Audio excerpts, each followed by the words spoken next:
नमस्कार दोस्तों, स्वागत है आपका अपने YouTube चैनल दीप वे में। इसके प्रीवियस वीडियो में हमने एक्सरसाइज 2.1, 2.2 और 2.3 को बहुत ही अच्छी तरीके से कवर किया हुआ है, तो आप प्लेलिस्ट में जाकर के इन वीडियोस को अवश्य देखें। आज हम लोग डिस्कस करेंगे इसके चौथे एक्सरसाइज यानी कि एक्सरसाइज 2.4 और इस एक्सरसाइज के क्वेश्चंस को सॉल्व करने के लिए हमें एक बहुत ही इंपॉर्टेंट सा थ्योरम जानना है, वो है फैक्टर थ्योरम यानी कि गुणनखंड प्रमेय। तो यह गुणनखंड प्रमेय क्या होता है, सबसे पहले हम लोग इसे समझते हैं।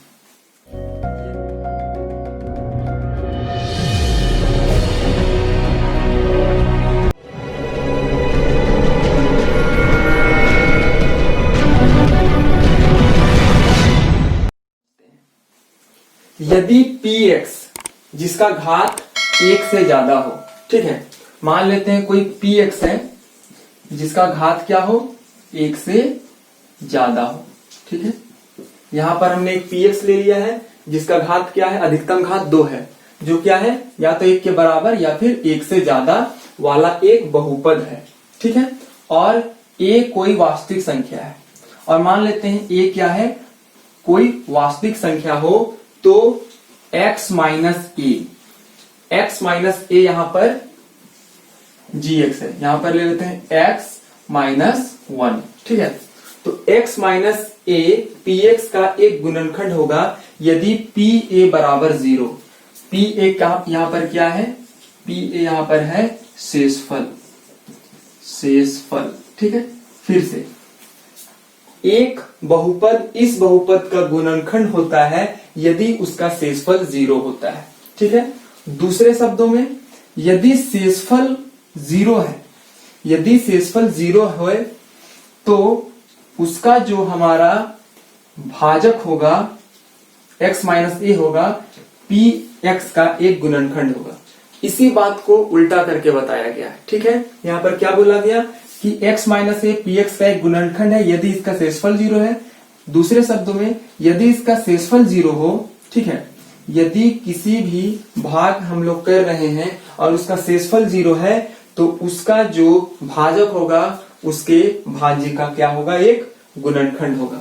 यहां पर हमने उसके लिए एक एग्जांपल कंसीडर किया है, ठीक है। मान लेते हैं x माइनस 1 एक हमारा क्या है, बहुपद है और x square minus 2x plus 1 एक भाजक है। इसे हम लोग कैसे सॉल्व करते हैं, इसके फर्स्ट पद को इसके फर्स्ट पद से हम लोग क्या करते हैं, इक्वल करते हैं। तो x को किससे गुना करेंगे तो x स्क्वायर आएगा, आंसर है x स्क्वायर हो गया, x यहां पर माइनस, यहां पर x हो गया, माइनस प्लस कट गया, minus plus minus, minus x plus 1। यहां पर हमें माइनस x लाना है, यहां पर x है, यहां पर माइनस x लाना है।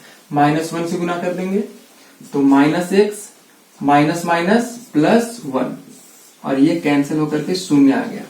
तो यहां पर जब हम लोग भाग कर रहे हैं और pa अगर मेरा 0 आ रहा है, pa मेरा अगर 0 आ रहा है तो ये जो हमारा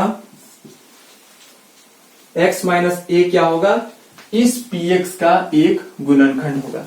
यही इस थ्योरम में हमें कहा जा रहा है और इस थ्योरम का यूज करके हम लोग इसके एक्सरसाइज के क्वेश्चंस को हल करेंगे। चलिए अब हम लोग बात करते हैं इस प्रश्नावली के पहले क्वेश्चन को कैसे हल करना है। यहाँ पर फर्स्ट क्वेश्चन है, बताइए कि निम्नलिखित बहुपदों में से किस बहुपद का x प्लस 1 एक गुणनखंड है, ठीक है। यहाँ पर बहुत सारे बहुपद दिए हुए हैं, हमें यह बताना है कि x प्लस 1 किन किन बहुपदों का एक गुणनखंड है। तो इस प्रमेय को देखिए, x माइनस ए px का एक गुणनखंड होता है यदि pa बराबर 0 हो। यहाँ पर ये वाला जो a है इस जगह आ गया, ठीक है, ये माइनस a है, यहाँ पर ये प्लस a हो गया। यहाँ पर x प्लस a है, हम लोग माइनस a लिख लेंगे, ठीक है। मैंने यहाँ पर क्या बताया आपको, सबसे पहले हम लोग लिखेंगे पहला का आंसर, पहला माना px बराबर, मान लेते हैं px बराबर x cube plus x square plus x plus 1, ठीक है। अब x प्लस 1। तो यहां पर लिखेंगे x प्लस 1 px का एक गुणनखंड होगा यदि p माइनस a बराबर 0 हो। यहां पर x प्लस 1 था इसलिए p माइनस 1 लिखे। यहां पर x माइनस a था इसलिए p प्लस a लिखा हुआ है। ठीक है, यहां पर x प्लस a रहता तो यहां पर a माइनस हो जाता, लेकिन यहां पर क्या है, ये माइनस है इसलिए यहां पर a ये पॉजिटिव है। ये शून्य की तरह है, इसे हम लोग इस फॉर्म में भी जान सकते हैं कि x प्लस 1 का शून्य क्या होगा। तो इसे हम लोग 0 के बराबर कर देते हैं तो x इज इक्वल टू 1 आ जाता है। तो p माइनस 1 अगर 0 आ जाता है तो हम लोग क्या कह सकते हैं, x प्लस 1 px का एक शून्यक है। और इस क्वेश्चन को हम लोग सॉल्व कर रहे हैं गुणनखंड प्रमेय से। फिर से मैं रिपीट कर रहा हूं कि इसे हमने कैसे सॉल्व करना है। यहां पर हमें यह बताना है कि x प्लस 1 जो है वो क्या इस बहुपद का शून्यक है। तो हमें यह प्रमेय बताता है कि x माइनस a px का अगर गुणनखंड होगा तो pa यहां हमारा 0 होगा। तो हमने क्या लिखा कि x प्लस 1 अगर px का एक गुणनखंड होगा तो p माइनस 1। ठीक है ना, ये प्लस में था तो यहाँ पर माइनस में हो गया, ये माइनस में है तो यहाँ पर ये प्लस में हो गया।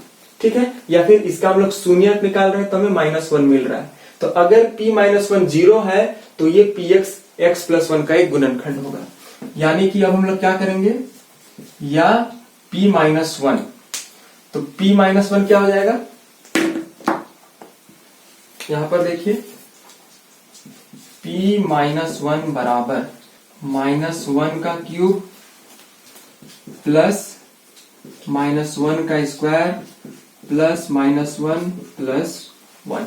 ठीक है, अब माइनस 1 का क्यूब माइनस 1 गुना माइनस 1 गुना माइनस 1, माइनस माइनस प्लस और plus minus minus, minus 1 plus minus 1 का square plus 1 plus minus minus 1 plus 1, minus plus cancel, minus plus cancel, answer 0। तो p माइनस 1 मेरा क्या आ गया, 0।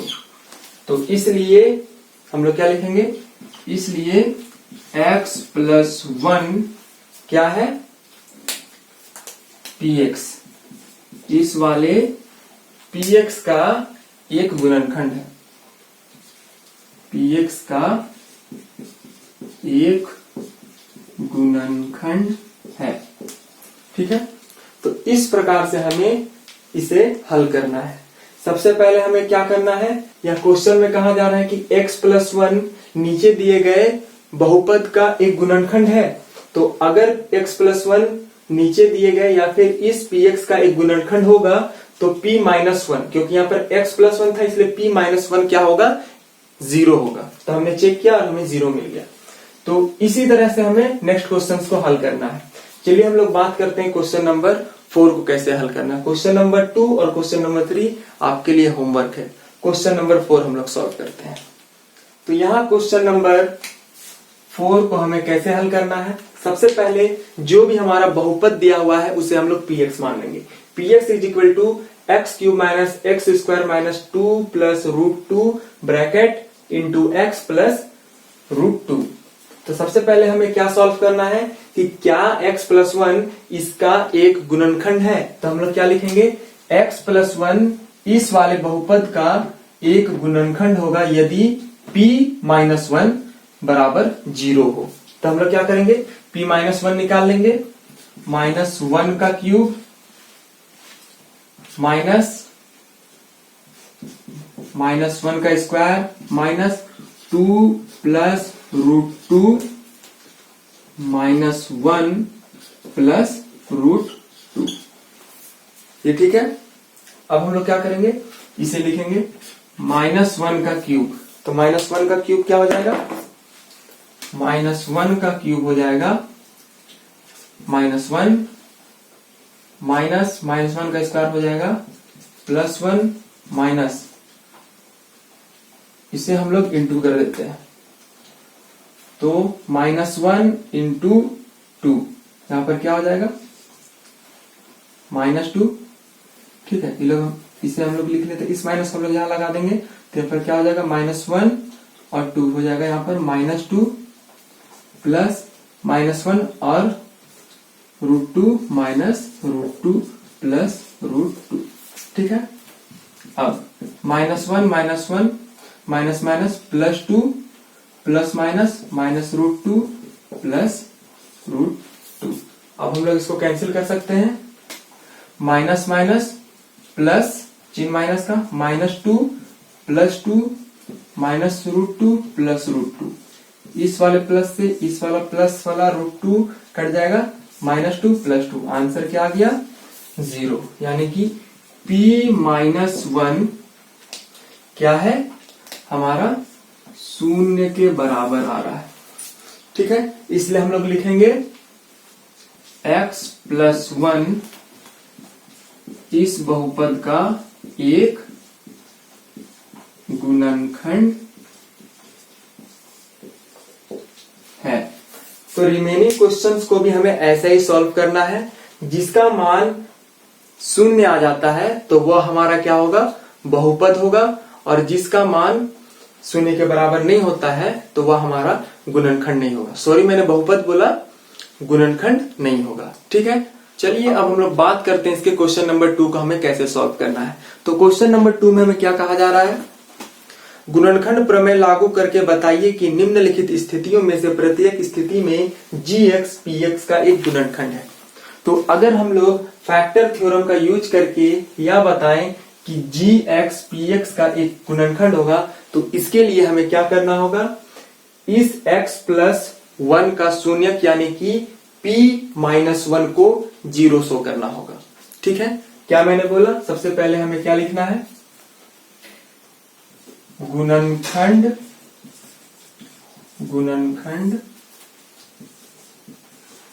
प्रमेय से, फैक्टर थ्योरम से हम क्या जानते हैं, यदि gx बराबर x + 1 px का एक, यदि हटा देते हैं, gx px का एक गुणनखंड होगा यदि x + 1 का शून्यक, ठीक है, x + 1 का शून्यक यानी कि x = -1 या फिर यहाँ पर x = प्लस है तो p-1 बराबर 0 हो, ठीक है। यहाँ पर gx x + 1 px का एक गुणनखंड होगा यदि p-1 = 0 हो, ठीक है। तो अब हम लोग क्या करेंगे, इस px में p-1 को 0 दिखाएंगे। अगर ये 0 आएगा तो वह क्या होगा, इस वाले बहुपद का ये एक क्या होगा, गुणनखंड होगा। यहां पर हम लोग लिखते हैं p-1 बराबर, p-1 क्या हो जाता है, 2 गुना -1 का क्यूब प्लस 1 का स्क्वायर -2 गुना -1 -1, 2 गुना -1 का क्यूब -1 प्लस 1 -2 और -1 प्लस 2 -1, ये वाला हम लोग गुणन जानते हैं, ठीक है। अब 2 × -1 plus minus minus -2 plus 1 plus 2 -1, ये इससे कैंसल, ये इससे कैंसल, यानी कि p-1 क्या आ रहा है, p-1 हमारा यहां पर आ रहा है 0। तो अगर p-1 हमारा 0 आ रहा है तो हम लोग लिख सकते हैं, अतः gx px का एक गुणनखंड है, ठीक है। तो हमें सिर्फ उसी स्टेप को फॉलो करना है। यहां पर ये gx दिया हुआ था x + 1, क्या इस वाले px का गुणनखंड है, तो अगर ये gx px का एक गुणनखंड होगा तो यह जो टर्म है x + 1 यानी कि p-1 0 होगा, या फिर इसका शून्यक x + 1 का शून्यक क्या होता है, किसी भी बहुपद का शून्यक हम लोग इसके प्रीवियस वीडियो लेक्चर्स में देखे हैं कि अगर हमें किसी भी बहुपद का शून्यक ज्ञात करना है तो हम लोग उस बहुपद को 0 के बराबर कर देते हैं और उससे हम लोग शून्य ज्ञात कर लेते हैं। तो ये हमारा -1 ये इस फॉर्म में आ जाता है। तो दो मेथड से हम लोग इसे निकाल सकते हैं, ठीक है। या फिर इसे देख के डायरेक्ट हम लोग ये लिख सकते हैं, या फिर इसका शून्यक जो मिलेगा उसे हम लोग यहाँ पर फिट कर सकते हैं, ठीक है। जैसा कि यहाँ पर किया हुआ है, x माइनस a का शून्य क्या होगा, x इक्वल टू a, तो ये वाला a को हम लोग यहाँ पर पुट कर देते हैं, ठीक है। तो इस तरह से हमें क्वेश्चन नंबर 2 को हल करना है। इसके क्वेश्चन नंबर 2 और क्वेश्चन नंबर 3 आपके लिए होमवर्क है, बहुत ही आसानी तरीके से आप बना पाएंगे। जहां p माइनस यहां पर x प्लस 2 लिखा हुआ है, तो इसके लिए क्या हो जाएगा, p माइनस 2 बराबर 0। अगर ये 0 आता है तो gx px का एक क्या होगा, गुणनखंड होगा। अगर 0 नहीं आता है तो लिखेंगे अतः gx px का एक गुणनखंड नहीं है। उसी प्रकार यहाँ पर x माइनस 3 है, तो इसका क्या हो जाएगा, p प्लस 3। जी हाँ, p प्लस 3। क्यों? क्योंकि x माइनस 3 का शून्य क्या होता है, x इज इक्वल टू 3। तो यहाँ पर p3 होगा, क्योंकि यहाँ पर x माइनस 3 है, तो यहाँ पर p प्लस 3 बराबर 0। अगर ये 0 आता है तो यह गुणनखंड है, 0 नहीं आता है तो गुणनखंड नहीं होगा। तो ये दोनों क्वेश्चंस आपके लिए होमवर्क है। तो अगले वीडियो में हम लोग डिस्कस करेंगे इस एक्सरसाइज के क्वेश्चन नंबर 3 को हमें कैसे सॉल्व करना है। तो इस वीडियो में बस इतना ही। धन्यवाद। जय हिंद।